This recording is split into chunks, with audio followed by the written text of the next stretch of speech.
No one can make an intelligent decision without being properly informed. This is why this world wants to control the media. This is why media hype can take you up, take you down. So you don't know anymore who's really good,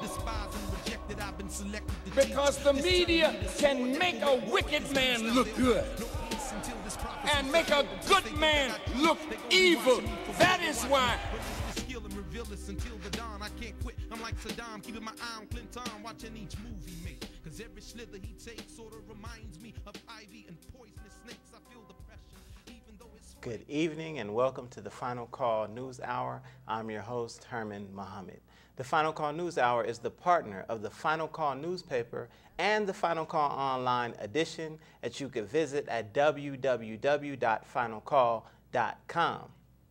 The Final Call newspaper is the most widely circulated black-owned and operated publication not only in this country but in the world. It also serves as the communications organ for the Nation of Islam.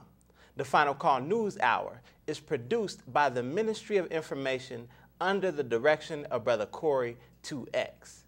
The Ministry of Information was founded during the Millions More movement, which was launched in October of 2005 in order to ensure a future for all of our people. The overall mission of the Final Call News Hour is to provide an alternative source of news and commentary to our viewers. This is needed because although it is said we live in a free society with freedom of press, all of America's major media, both print and electronic, are owned by 5 major corporations, which we believe amounts to a monopoly on information. So programs like the Final Call News Hour are vitally important. Now this evening we're coming out of volume 28, number 46, which reads, Armed and Angry. Distrusting of government, upset about race, militias rise again in America. A very powerful, powerful edition of the Final Call newspaper. Now this evening we have a very special show because we have a very special guest. We have one of the founding members of the AAFANTE Tribe, a brother who's near and dear to my heart, a great brother, a great friend, Brother Al Lewis. Welcome to the program, sir. Peace, peace, Brother Herman. Yes, sir. It is indeed a pleasure to be in your wonderful mile-high city that requires lots of partaking of drinking water. But it is a pleasure to be here, brother. Yes, sir. Yes, sir, Brother Al. Now, before we get started with the content of this particular newspaper, why don't you tell the people a little bit about yourself, a little bit, I mentioned that you were one of the founding members of the AAFANTE Tribe, a little bit about the tribe. Sure, sure. Again, my name is Al Lewis. The AAFANTE Tribe comes out of an organization that's chartered in the state of Tennessee. We are headquartered in Memphis. Inward Journey African American Council. In order to give better clarity of a name, we decided to help do something about what we determined was an identity wound.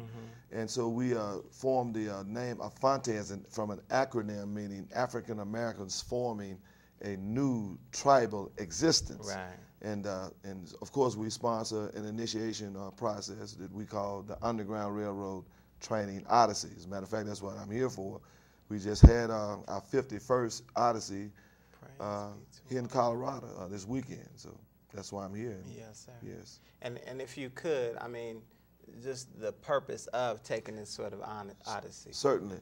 Well, after years of research and spending lots of money to research and train ourselves on offering some alternatives for health, and I mean emotional, psychological, and physical health for people of color, what we determined was some of the major wounding had occurred and had passed forward through the institution that they call slavery. And of course, I know that the Nation of Islam is well aware that some of those wounds still exist in our people today. What we wanted to do was to create a process to revisit that in a visceral way, to undo the sting of it, to take the shame out of it.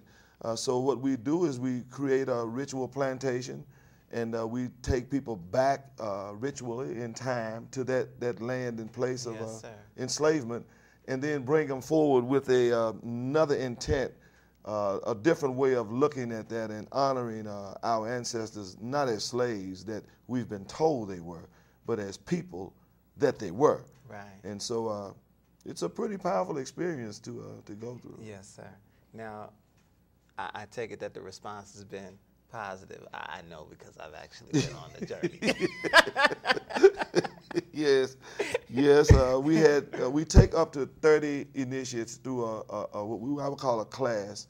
We had 30 scheduled for this training, and actually 26 I think showed up. And that was a lot. That was a big load to handle. We had a relatively small staff. We had only 51. We usually try to accommodate up to 65 staff to 30 initiates. So. Okay. Yes, sir. Now, if someone is interested in taking this inward journey, is there a website or? Yes. Inward Journey has a website. It's www.inwardjourney.org. And you can go there, and we have posted when we'll have the different trainings. I think our next training is January, actually in Memphis, and it's posted on the website. Yes, sir. All right, very good, very good.